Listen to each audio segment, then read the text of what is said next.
Hace 8 días comenzamos a ver el movimiento de la Reforma Protestante y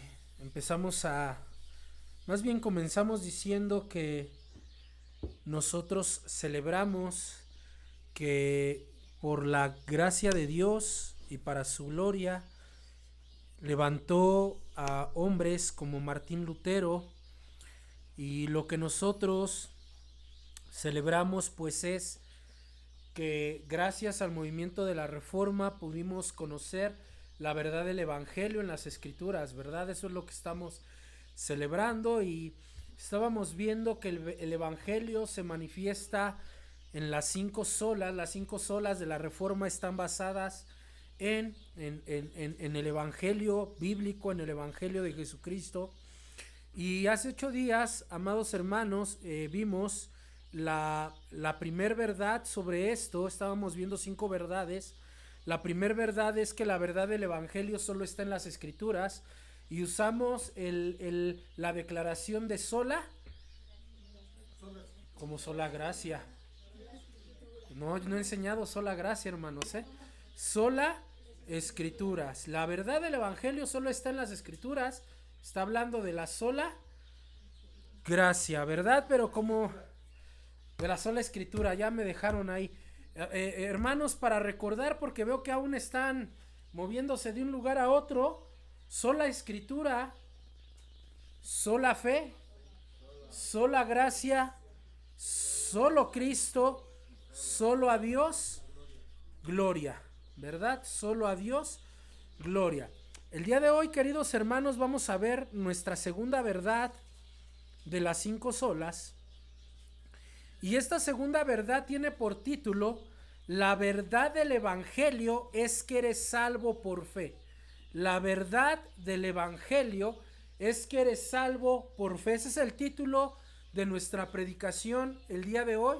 La verdad del Evangelio es que eres salvo por fe. ¿Y qué declaración de la Reforma cree que vamos a usar aquí, hermanos? ¿Cuál se imaginan? El mismo título lo dice, ¿verdad? Sola fe. Oremos. Señor, le damos gracias en esta mañana, esta tarde, Señor, porque nos vamos a acercar a su palabra. Señor, impáctenos. Impáctenos a través de ella, que no regrese usted vacía, sino que cumpla con todo propósito por el cual a usted le envió. Que lleve cautivo los pensamientos, los corazones, los deseos, el intelecto, las emociones de cada uno de nosotros. Se lo rogamos, Padre. Necesitamos la iluminación del Espíritu Santo. En el nombre de Jesús. Amén. Por ahí está sonando un tutururú, tutururú. Por favor, pongan sus celulares. Me voy a esperar un momento a que pongan sus celulares en vibrar o en silencio, hermanos. Por favor. Por favor.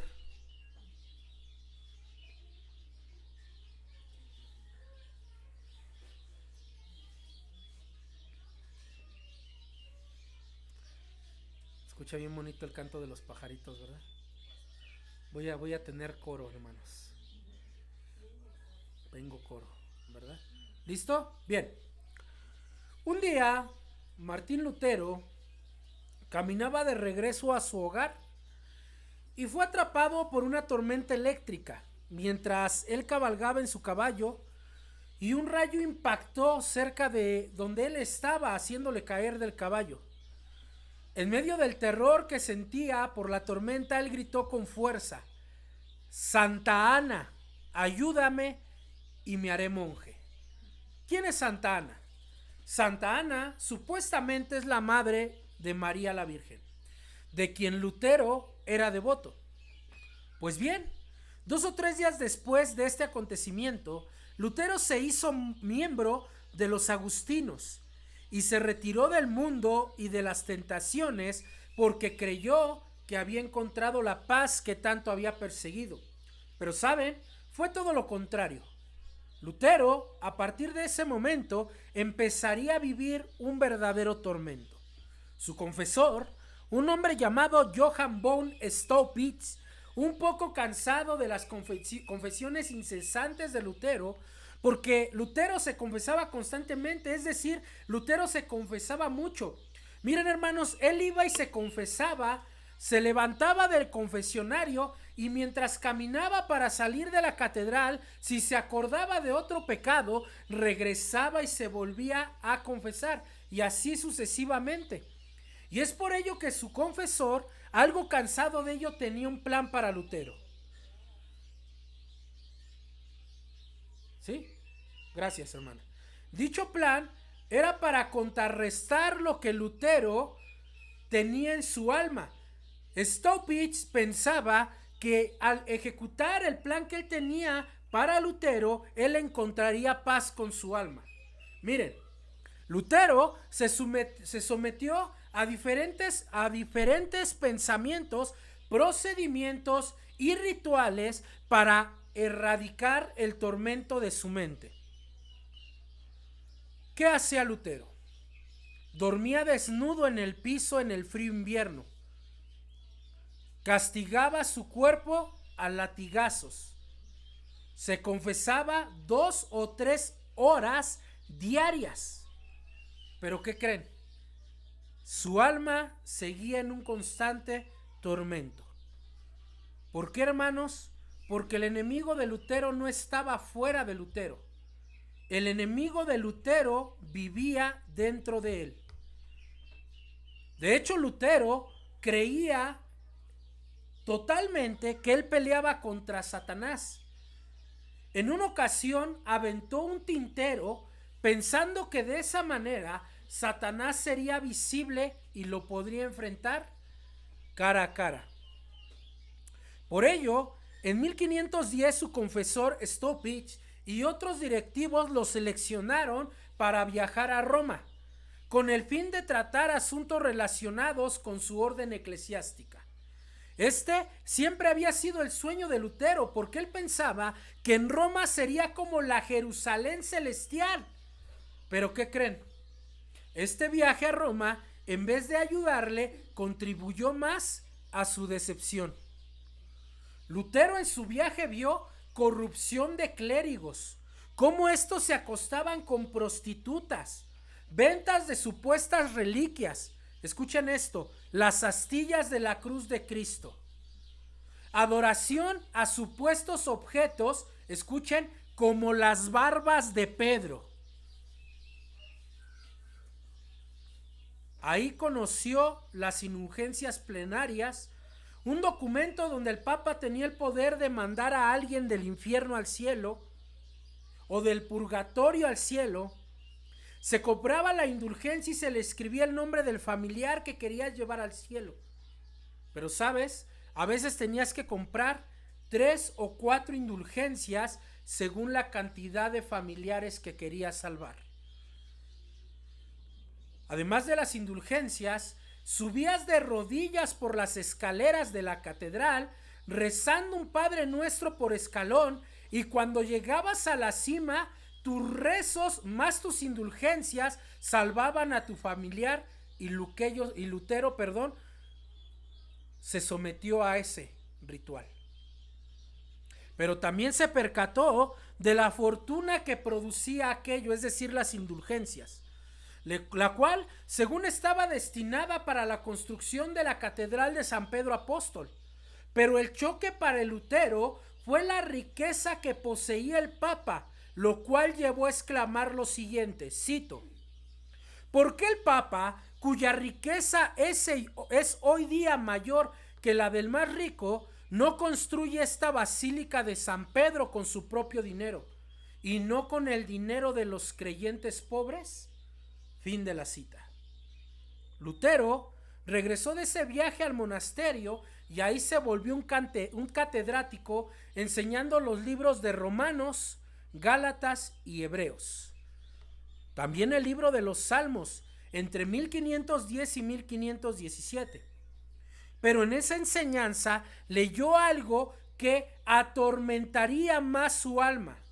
Él leyó: el justo por la fe vivirá, Romanos 1:17. Tal era su desesperación que la torre donde él vivía repetía acostado en el piso boca abajo la frase que Johann von Staupitz le había enseñado: te pertenezco, soy tuyo, sálvame. Pero las palabras "el justo por la fe vivirá" resonaban en su mente, tanto que a este periodo el mismo Lutero le llamó la gran desesperación o mi gran desesperación. Estaba tan conflictuado que llegó al extremo de que alguien le preguntó que si él como sacerdote amaba a Dios, y él respondió, cito, "amar a Dios, a veces lo odio". Finalmente, en 1517, cuando Johann Tetzel comenzó a promulgar las indulgencias, Lutero explotó en ira, ya que Tetzel aseguraba que las indulgencias era lo que salvaba. Tetzel dijo, cito, "las indulgencias son la dádiva más preciosa y más sublime de Dios". Wow. Escuchen. Estas indulgencias tienen la misma eficacia o más que la cruz de Cristo. Venid, oyentes, y yo os daré gulas, por las cuales se le perdonarán hasta los mismos pecados que tuvieran intención de cometer en el futuro, aun cuando hubieses violado a la madre del Salvador, dijo este hombre. Sigue diciendo, "yo no cambiaría, por cierto, mis privilegios por los que tiene San Pedro en el cielo". Escuchen, "porque yo he salvado más almas con mis indulgencias que el apóstol con sus discursos". Escuchen, "yo he salvado más almas con indulgencias que Cristo con la cruz". Fin de la cita. ¿Es correcto lo que Johann Tetzel decía? Por ello, Lutero emprendió otro viaje. Y ustedes se preguntarán, yo estoy aquí para escuchar la palabra de Dios y no escuchar una disertación teológica ni histórica. Bueno, porque yo debo de entender el trasfondo de por qué sucedió esto. Y el viaje que Lutero emprendió ahora no se trataba de viajar a ninguna ciudad, no se trataba de conocer al máximo expositor de la iglesia, se trataba de entender las escrituras. El viaje que Lutero comenzó a emprender era entender lo que significa "mas el justo por la fe vivirá". Una vez entendido, Lutero escribió sus tesis donde además de defender la sola escritura que vimos la semana pasada, Lutero defendió sola fide, es decir, sola fe. Lutero iba a dejar en claro que la sola fe salva. Solo se es salvo por fe y no por obras. Y saben, hoy en día sigue la discusión entre religiones de por qué o por medio de qué el hombre es salvo. Y en esta discusión hay dos escuelas que predominan, la fe y las obras. Unos creen que se es salvo por portarse bien. Otros creemos que por sola fe. Hermanos, algunos de ustedes de hecho me lo han preguntado, porque aún existe esa confusión. Y de hecho en alguna ocasión yo se los he preguntado. Y la pregunta que les he formulado es, ¿qué diferencia hay entre el cristianismo y las religiones? Bueno, quiero contestar esa pregunta. La respuesta es que todas las religiones están en las categorías de obras. El cristianismo únicamente está en la categoría de fe. El hermano Carballosa cuenta que un día le preguntó a un sacerdote, ¿qué hago para llegar al cielo? Y el sacerdote le respondió, pórtate bien, eso está en categoría de obras. Pero la verdad del evangelio enseña que se es salvo por fe. Las escrituras nos enseñan que solo la fe puede salvar al creyente. Martín Lutero lo entendió y lo enseñó, pero no fue por él mismo, sino por la misma palabra de Dios. Así que vamos a estudiar el texto que él estudió. Vayan a Romanos capítulo 1, versículo 17. Romanos capítulo 1, versículo 17.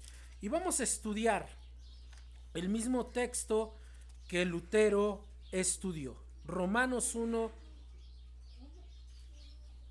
17. Romanos 1, 17. Dice la palabra de Dios. Síganme con su vista. Porque en el Evangelio la justicia de Dios se revela por fe y para fe. Como está escrito, mas el justo por la fe vivirá. Martín Lutero entendió lo que la Biblia enseña y que tú y yo ahora sabemos, que la salvación no es por obras sino por fe. El contexto de este pasaje es la exaltación del maravilloso evangelio de Jesucristo.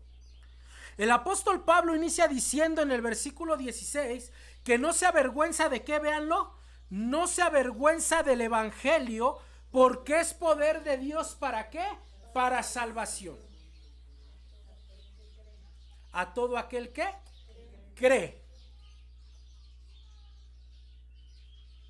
A lo que está apuntando es que la escritura es la que produce la fe. ¿Por qué? Porque recuerden que la misma Biblia dice que la fe es por el oír y el oír es ¿por qué? Noten, hermanos, que aquí es donde sola fe y sola escritura se juntan. ¿Qué está citando Pablo? Pablo está citando que el Salvador no actúa en base a las obras humanas, sino en base a la fe que el pecador pone en él. Pablo no está diciendo en Romanos 1, 16 y 17 que la justicia de Dios se revela por las buenas obras de los hombres. Pablo no está diciendo, mas escrito está, el justo por portarse bien vivirá. Eso no está diciendo el apóstol Pablo. El apóstol Pablo está diciendo fe. Pero ¿de dónde está tomando esto el apóstol Pablo? Vean Habacuc capítulo 2 versículo 4. Habacuc capítulo 2 versículo 4. Habacuc capítulo 2 versículo 4.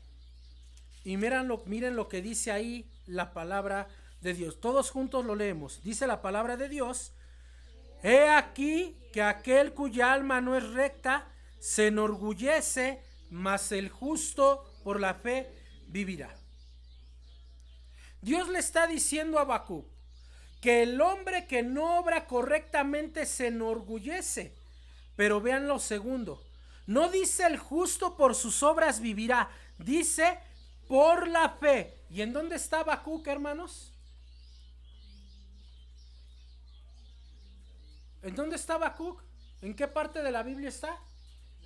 Antiguo Testamento. O sea que desde el Antiguo Testamento se enseña que lo que salva realmente es la fe.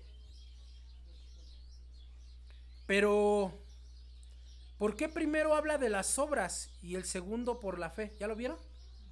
Que primero está hablando Habacuc de las obras del hombre y luego habla de la fe. ¿Por qué, hermanos? Muy bien. Porque el hombre naturalmente puede hacer lo malo. De manera natural todos los hombres podemos hacer lo malo. Pero solamente la fe en la salvación es un acto de Dios. ¿Qué quiero decir? Que desde que el hombre nace puede hacer lo malo. Pero para ir a la fe solamente es un acto divino. Dios permite al hombre ir a la fe para que este hombre viva. ¿Notaron que en medio del texto aparece la conjunción más? Esta es una conjunción de contraste que pudiera traducirse sino. Quedaría así: sino el justo por la fe vivirá. Y está contrastando que mientras que el hombre puede hacer y hace cosas malas, la salvación por fe es y proviene de Dios. Déjenme citar a uno de los grandes avivadores de la historia de la cristiandad. Como dijo Jonathan Edwards, cito: tú no contribuyes en nada a tu salvación excepto el pecado que la hizo necesaria. ¿Cuál es la única obra, hermanos, que el pecador puede aportar en la salvación? Solamente es una, y es muy mala: su pecado. Únicamente. Lo único que los pecadores pueden aportar a la salvación es el pecado que hay en él y nada más. Pero quiero decirles que este no es un pensamiento de Jonathan Edwards. Jonathan Edwards está citando las escrituras. ¿Qué texto está citando Jonathan Edwards? Vean Efesios capítulo 2, versículos 8 y 9. Efesios capítulo 2, versículos 8 y 9. Dice la palabra de Dios en Efesios capítulo 2, versículos 8 y 9. Escuchen: porque por gracia sois salvos por medio de ¿qué? Ahora quiero que todos leamos lo que sigue.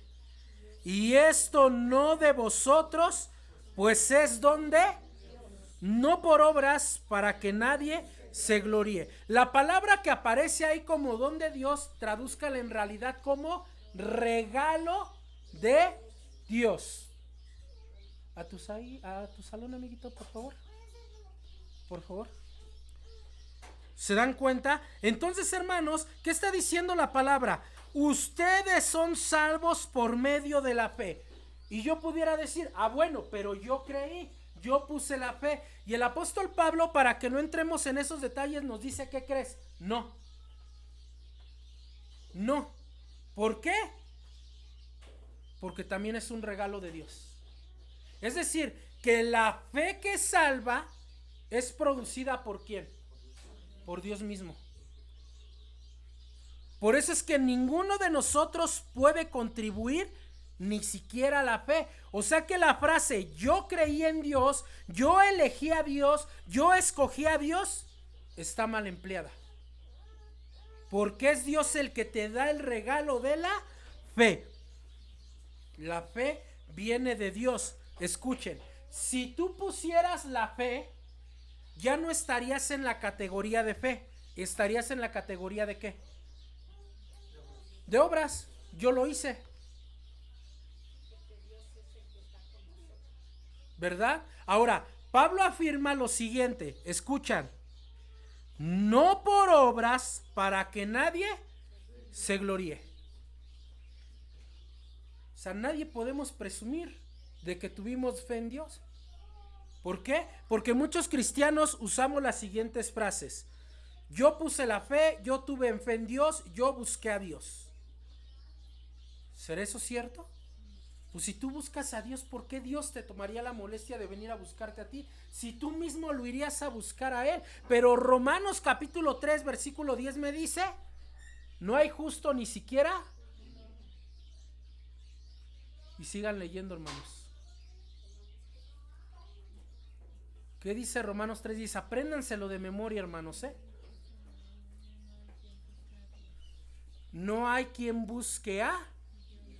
Todos se desviaron, a una se hicieron inútiles. ¿Inútiles para qué? Para buscar a Dios. ¿Se dan cuenta?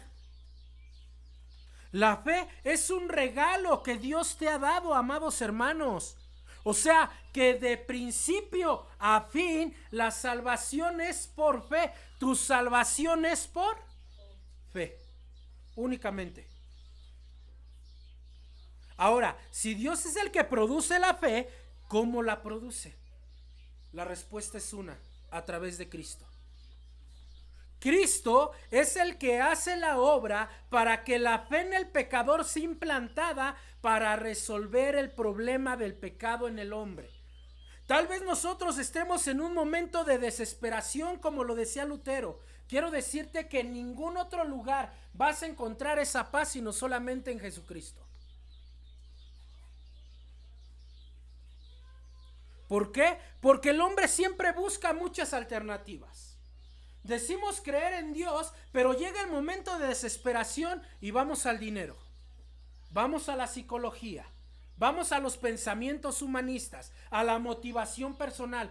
Hermano, no, necesitas ir a Cristo, porque Él es el que obra la fe en tu persona. Oiga, hermano, pero ¿eso dónde lo dice la Biblia? Porque debo decirles dónde dice eso la Biblia. Vayan a Hebreos capítulo 12, versículo 2. Hebreos capítulo 12, versículo 2. Y lo vamos a leer todos juntos con voz fuerte, hermanos. Hebreos 12, 2 dice la palabra de Dios. Todos juntos. Puestos los ojos ¿en quién? En Jesús. ¿Qué dice? El autor y consumador de la fe, el cual por el gozo puesto delante de él sufrió la cruz, menospreciando el oprobio, y se sentó a la diestra del trono de... ¿En quién tengo que poner los ojos? En Jesús. ¿Por qué en Jesús? Porque dice Hebreos, Él es el autor y consumador de la fe. ¿Qué significa esto, hermanos? ¿Qué significa que Jesús es el autor y consumador de la fe?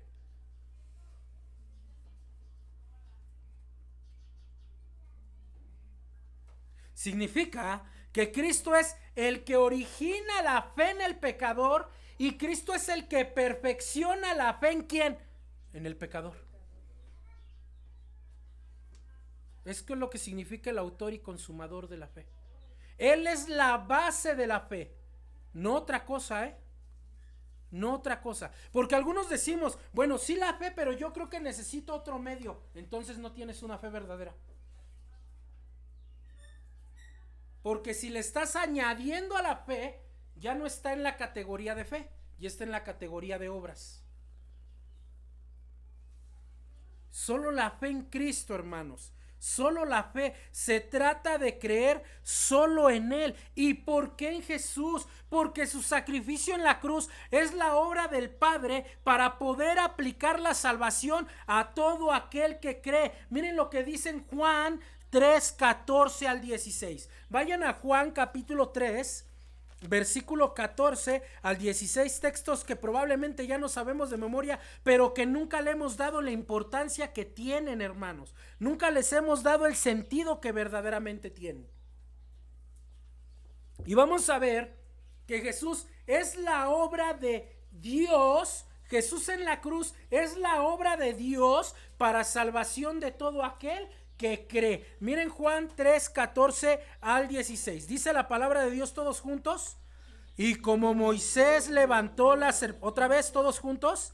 Y como Moisés levantó la serpiente en el desierto, así es necesario que el Hijo del Hombre sea levantado. ¿Para qué, hermanos? Versículo 15 todos. Para que todo aquel que en él cree no se pierda, mas tenga vida eterna. De tal manera amó Dios al mundo.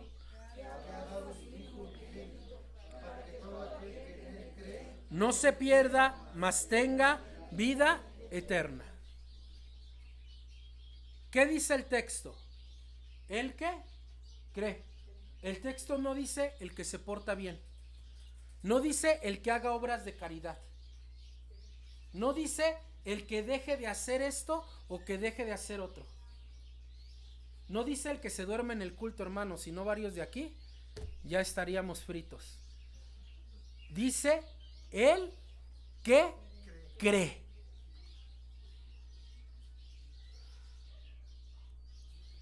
Véanlo, queridos hermanos, se trata de fe, se trata de creer, pero aquí hay algo interesante. ¿Qué es creer? ¿Qué es creer? Porque si yo salgo y le digo a todas las personas, le pregunto a la mayoría de personas, ¿tú crees en Jesús? Todos me van a decir, creo. ¿Qué es creer, hermanos? Para entender qué es creer, necesito revisar nuevamente este texto de Juan capítulo 3. Porque aquí hay algo muy interesante. Hermanos, alcen la mano, ¿cuántos han leído Juan capítulo 3 más de 10 veces? Más de 10 veces. Juan 3 más de 10 veces. Alce la mano. 1. ¿Más de 5? 1. ¿Más de 3? 2. ¿Más de 1? 2. ¿Una vez? ¿Y los demás no lo han leído? Dios mío. Miren, hermanos, aquí hay algo que me llama a mí mucho la atención. Lo que me llama la atención, hermanos, es que Jesús usa para sí mismo una analogía comparándose con una serpiente. ¿Ya lo vieron? Eso a mí me salta mucho, ¿eh? Eso a mí me salta mucho y me va a llevar al significado de lo que es creer. ¿Por qué Jesús se compara a la serpiente? Es muy fuerte, ¿no? Y como Moisés levantó la serpiente en el desierto, así es necesario que el Hijo del Hombre sea. Se está comparando con una serpiente. El mismo Jesús. Oye, Juan, ¿no se te habrá barrido ahí? ¿No se te habrá ido la onda? Pero toda la escritura es inspirada por Dios. Lo vimos hace 8 días en sola escritura. Entonces el que Jesús se compare con una serpiente, el mismo Espíritu Santo lo inspiró. Debo de entender eso primero para entender qué es creer.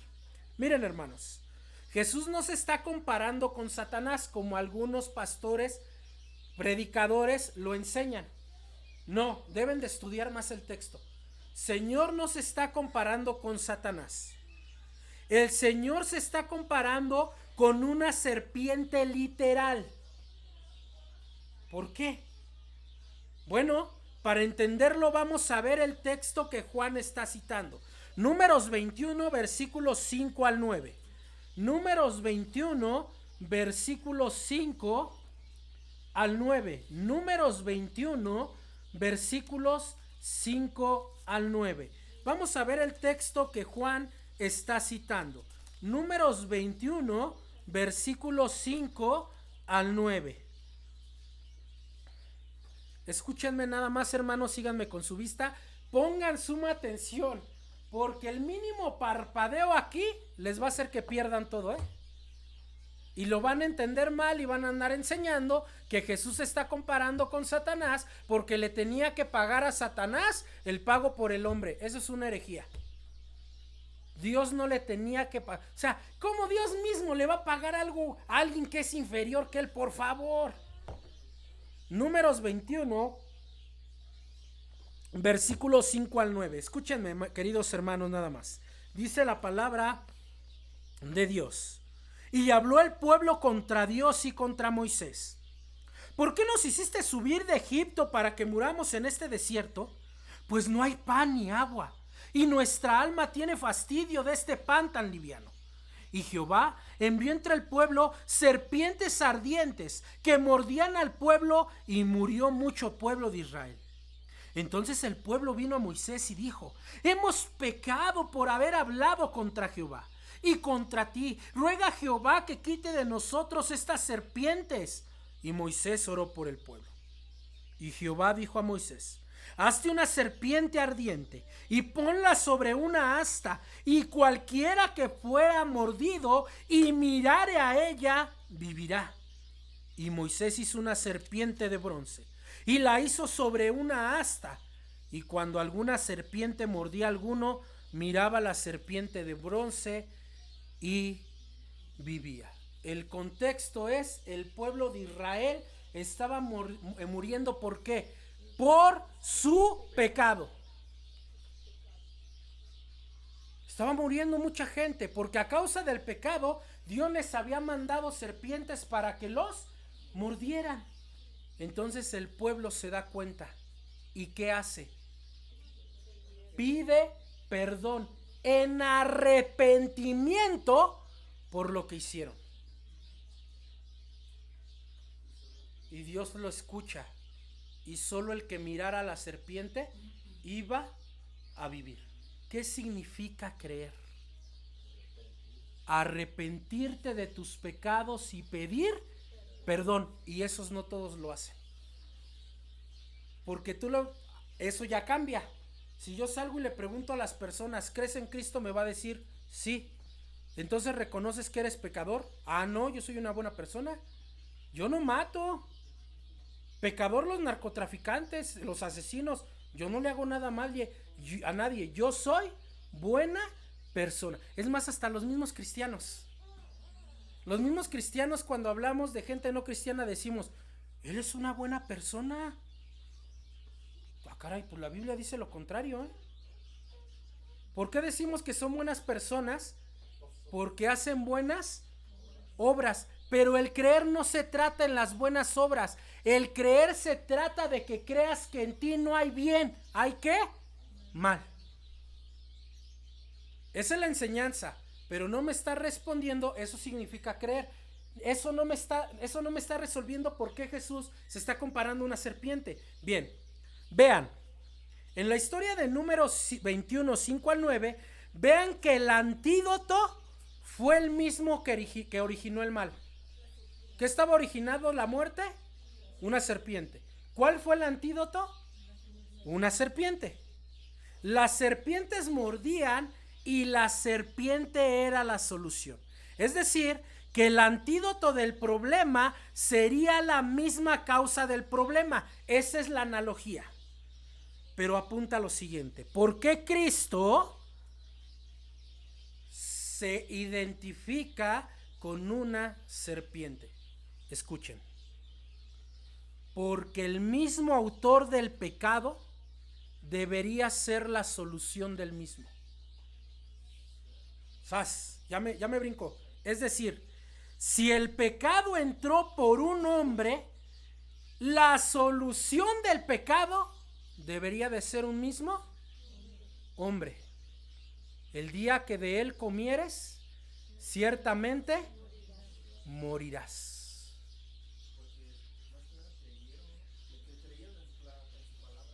Estaban creyendo en el plan de Dios. ¿Qué es creer? Creer es aceptar, confiar en la voluntad de Dios por el contenido de lo que Él mismo ha dicho. Y Dios dice, eres un pecador. Lo creo. Necesitas arrepentirte. Lo creo. Necesitas confesar tu pecado. Lo creo. Y solamente la solución está en mi Hijo. Lo creo. Eso es la fe, hermanos. Esa es la fe que salva. ¿Por qué? Porque si por un hombre entró el pecado debería ser pagado por un mismo hombre. De nada servía que Dios se pagara a sí mismo por ese pecado. ¿Por qué? Porque Dios es espíritu, Juan 4. Sino que el deudor le tenía que pagar ¿a quién? Al que le debía. Por ejemplo, yo le debo a Coppel, y esta no es ilustración. No es cierto, hermanos. ¿Coppel me va a venir a pagar a mí o yo le tengo que ir a pagar a Coppel? Porque soy yo el que le debo. Perdón por la ilustración tan burda, pero aquí el hombre era el que le debía de pagar ¿a quién? A Dios, y un mismo hombre lo tenía que hacer. Así que cuando Cristo se simboliza con la serpiente, quiere decir que así como la serpiente fue el fin para acabar con la mordedura de la muerte en Números 21, así el hombre debía ser la solución para el pecado del hombre. Así como Moisés levantó la serpiente en ese palo de madera, el Señor Jesucristo, hecho humano, hecho a sí mismo humano, debería ser levantado en una cruz. Eso es lo que significa que Jesús esté comparando con una serpiente. Yo como hombre vine a pagar lo que ustedes como hombres provocaron. Pero ¿dónde dice eso la Biblia? ¿Dónde dice eso la Biblia? Vayan a Romanos 5:15. Romanos 5:15. Romanos capítulo 5, versículo 15. Y pongan atención en lo que dice aquí el apóstol Pablo. Ahora, Romanos 5:15, escúchenme, dice la palabra de Dios. ¿Están ahí conmigo? Romanos 5:15 dice la palabra. Pero el don, ¿qué es don, hermanos? Regalo, pero el regalo no fue como la transgresión.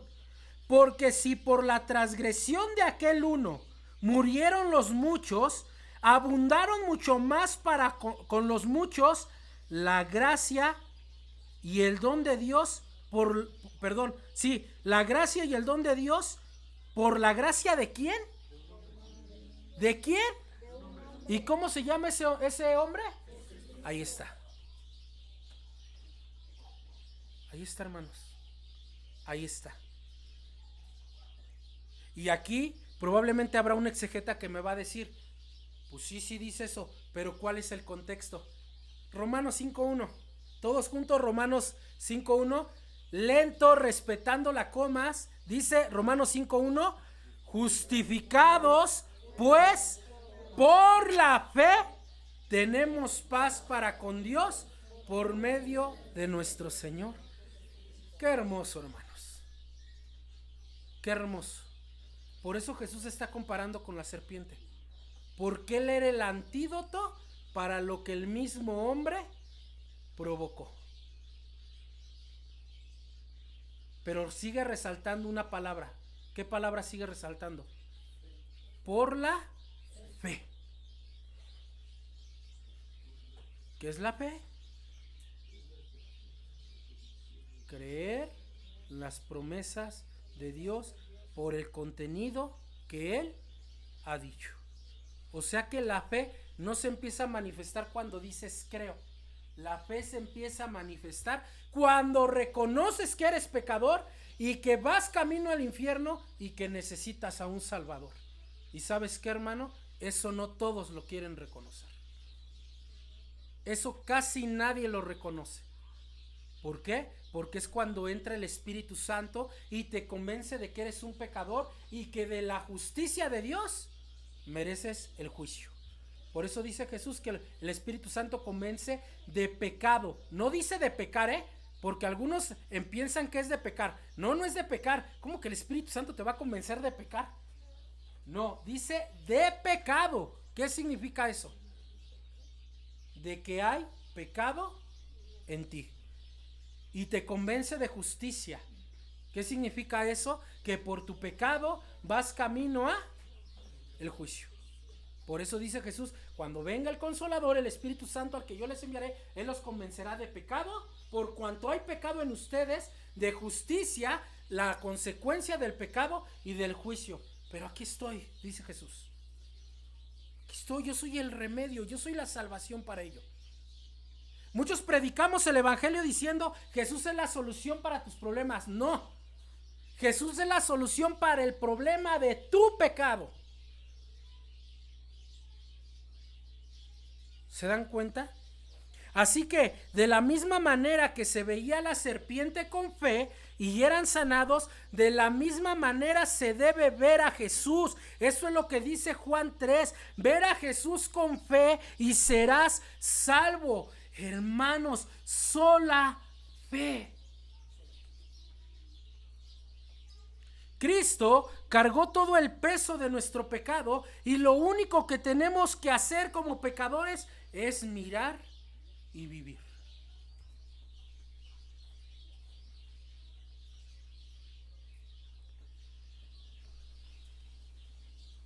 Y esto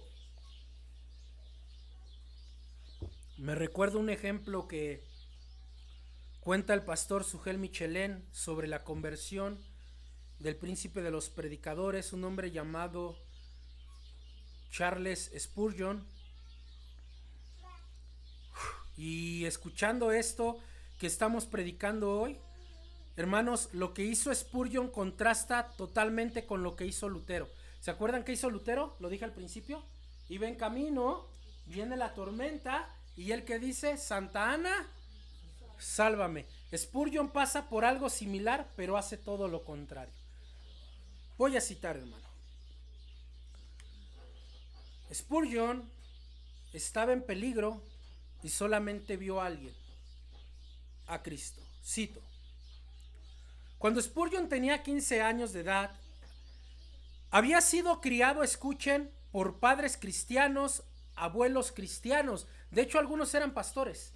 O sea que Spurgeon podría decir, yo nací en una cuna. Eso es un error garrafal, eso no existe. Cuna cristiana no existe. Pero ¿saben? Él había crecido y caído en una condición muy angustiosa espiritualmente hablando. Porque él sabía que no era creyente. Y al mismo tiempo estaba muy confundido, escuchen, en cuanto a lo que él debía hacer para ser salvo.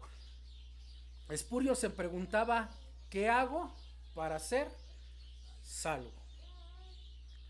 Y teniendo 15 años de edad, el 6 de enero de 1850, él estaba supuesto a asistir a una iglesia cerca de su casa donde iba a predicar su padre la palabra de Dios. Su padre era un predicador y él no era salvo. ¿Por qué hago énfasis en esto? Cuidado para los que dicen, yo soy de una familia cristiana, soy salvo. No, eso no existe en las escrituras.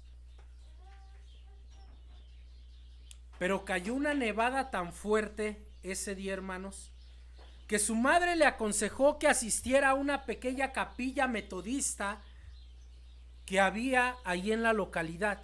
No metodista como lo conocemos hoy en día. Les llamaban metodistas por el método de verdad bíblica. Luego les hablaré de eso. Así que sin mucho entusiasmo, Spurgeon se dirigió a esa capilla. Piensen en Spurgeon como un joven de 15 años de edad. ¿Cómo actúa?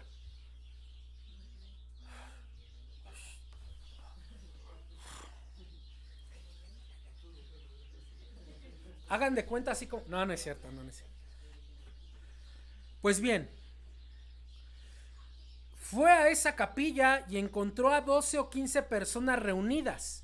Para colmo de males, el pastor que debía predicar ese día tampoco pudo llegar por causa de la nevada. Así que un hermano simple de la congregación ni siquiera sabía hablar muy bien, no tenía mucha oratoria, se subió al púlpito y abrió su Biblia en un texto que nosotros vamos a ver ahorita, Isaías capítulo 45 versículo 22. Véanlo, hermanos. Isaías capítulo 45 versículo 22. ¿Qué dice ahí la palabra de Dios, hermanos? Todos juntos. Isaías 45 22 dice, ¿todos? Mirad a mí y sed salvos todos los términos de la tierra, porque yo soy Dios y no hay más. Ese fue el texto que aquel simple predicador leyó. Y me encanta cómo lo cuenta Spurgeon en su autobiografía. Dice que el predicador desconocido comenzó a exponer su texto diciendo: mis queridos amigos, esto es en verdad un texto muy simple. Dice, mira. Ahora bien, mirar es una tarea que no exige mucho esfuerzo. No se trata de levantar tu pie o tu dedo, es simplemente mirar. Un hombre no necesita ir al colegio para aprender a mirar. Tú puedes ser el tonto más grande y aún así puedes mirar. Cualquiera puede mirar, incluso un niño puede hacerlo. Pero el texto dice, mirad a mí. Ay, dice el predicador, muchos están mirándose a sí mismos, pero no tienen sentido mirar hacia ahí. Nunca encontrará consuelo en vosotros mismos. Jesucristo dice, mirad a mí. Alguno de vosotros decís, estamos esperando que el Espíritu Santo obre en nosotros. Ese no es el punto ahora. Mira a Cristo. El texto dice, mira a mí. Mira a mí que estoy sudando grandes gotas de sangre. A mí que estoy colgando en una cruz. Mirad a mí que he muerto y he sido enterrado. Mirad a mí que resucité. Mirad a mí que ascendí a los cielos. Mirad a mí que estoy sentado a la diestra de Dios. Ah, pobres pecadores, mirad a mí, mirad a mí. Y dice Spurgeon que cuando tenía como 10 minutos hablando de esa manera, lo miró directamente y le dice, joven, luces muy miserable. Y dice Spurgeon, acepto que lucía así, pero no estaba acostumbrado a que me hablaran de mi apariencia personal desde el púlpito. Joven, luces muy miserable y siempre serás un miserable, miserable en la vida, miserable en la muerte. Si no obedece, es mi texto, pero si lo obedeces, ahora en este momento serás salvo. Y luego, levantando sus manos, gritó como un solo metodista primitivo podía hacerlo. Joven, mira a Jesucristo, mira, mira, mira, no tienes que hacer otra cosa que mirar y vivir. De inmediato vi el camino de la salvación. No sé qué otra cosa dijo, no presté atención a nada más. Tan poseído estaba por aquella sola idea. Yo estaba esperando por hacer 50 cosas, pero cuando escuché la palabra mirad, cuán encantadora me pareció ahí. Y entonces las nubes se fueron, las tinieblas se apartaron y pude ver la luz del sol. Pude haberme levantado en ese instante y cantar como el más entusiasta de los creyentes acerca de la preciosa sangre de Cristo y de la fe simple que solo mira hacia Él. Y así fui salvo.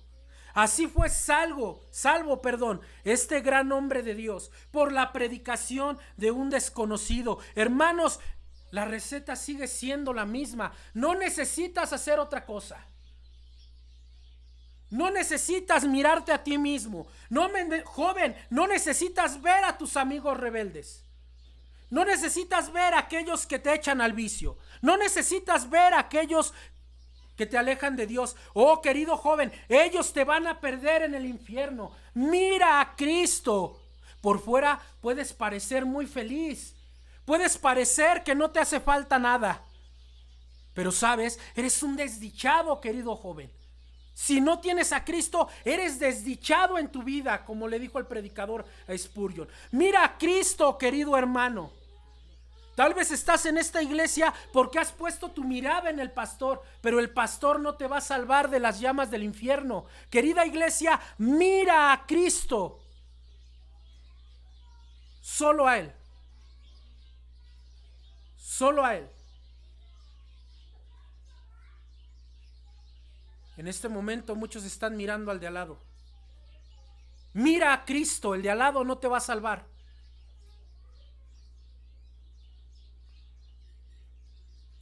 ¿Qué es lo que miramos nosotros los hombres, hermanos? ¿Riquezas? ¿Tranquilidad? ¿Sanidad de cuerpo?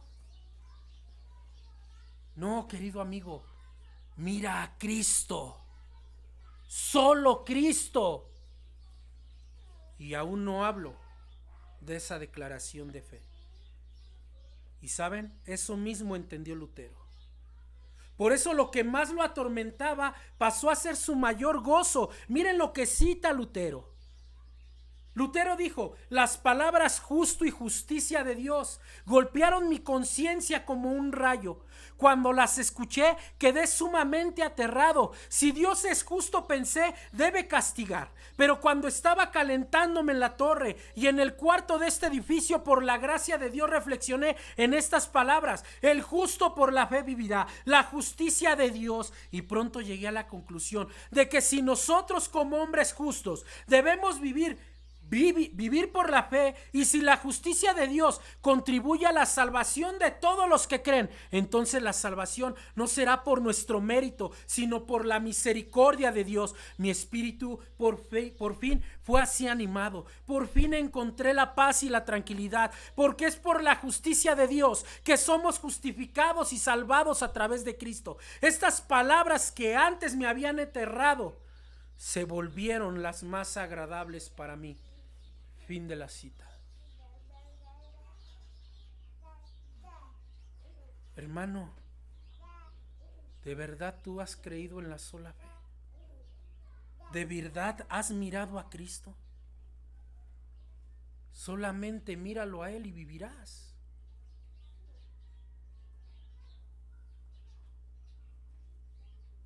Solo necesitas eso, querido hermano. Mira a Cristo. De tal manera, hermanos, que si aquí hay alguien que aún no ha puesto de verdad su fe en el Señor Jesús, de verdad no ha creído en el Señor Jesús, solo tengo un mensaje para ti: míralo a Él, cree en Él y serás salvo. Arrepiéntete de tu pecado que te ha mantenido tan alejado de Dios. Arrepiéntete de todo aquello que va en contra de su voluntad, que se ha opuesto a Él. Confiesa que eres un pecador en desdicha, que solamente necesita de algo para encontrar y de alguien para encontrar consuelo a su alma. Dile a Cristo: te necesito conmigo. Necesito que me transformes. Necesito que me perdones los pecados. Necesito que me limpies los pecados. Y entonces serás salvo. Querido joven, este mundo te ofrece cosas y diversiones pasajeras. El internet, los videojuegos, solo duran en tanto que tienes internet o te duran tus datos. Después de eso nada queda. Mira a Cristo, querido joven. Hermanos, dejen de perder el tiempo en cosas vanas. Que si televisión, que si el artista de moda que mataron, que si propiedades, que si riquezas. Dejen de perder el tiempo en eso. Necesitan a Cristo. Necesitan a Cristo. Por tanto, querido hermano, amigo que me escuchas, si tú piensas o has pensado que contribuiste en algo a tu salvación, déjame decirte que no. Sola fe. O si piensas que puedes hacer algo para ganarte el cielo, quiero decirte que no. Sola fe. Y si tú que me estás viendo a través de esta cámara, o tú que estás aquí presentes, quieres ser salvo, solamente quiero decirte una palabra: sola fe. Oremos. Señor, gracias. Gracias, Padre, porque, Señor, si no fuera por usted, estaríamos en la misma condenación de siempre. Pero gracias. Gracias, Señor, porque a través de su palabra hemos conocido a su Hijo Jesucristo. Gracias porque en un momento determinado usted mandó siervos y siervas suyas, Señor, a que nos predicaran este maravilloso evangelio. Gracias porque el Espíritu Santo nos convenció, Señor, nos convenció de la miseria en la que vivíamos, que estábamos muertos en delitos y pecados. Y cuando escuchamos sobre la cruz de Cristo, resplandeció la luz en nuestras vidas y pudimos ir de condenación a salvación. Gracias, Padre. Gracias, Padre, porque eso estaba en su plan desde antes de la fundación del mundo. Le ruego, Señor, por los que aún no han entregado su vida a usted, que a lo mejor nacieron, como ellos dicen, en una cuna cristiana, pero que no se han encontrado con el Señor de señores para transformación de su vida. Le ruego que ellos puedan entender que si ellos no creen y no confiesan su pecado, así su papá sea el mejor pastor, el mejor predicador, el mejor evangelista, el mejor misionero, un diácono, el que sea, ellos no son salvos, Señor. Padre, de otros le ruego que quite el temor. El temor a qué dirán, el temor de lo que dirá la familia. Es que tengo miedo porque mi familia se va a alejar de mí. Señor, pero aún en ello usted suple una familia espiritual que nos da por el privilegio de que usted es nuestro Padre.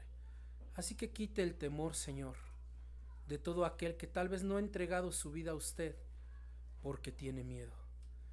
Y los que estamos, Señor, que vivamos en adoración, que vivamos en obediencia, que vivamos en santificación, de acuerdo y gracias a la fe que usted nos ha dado en nuestro Señor Jesucristo, y hemos sido salvos. Gracias, Señor.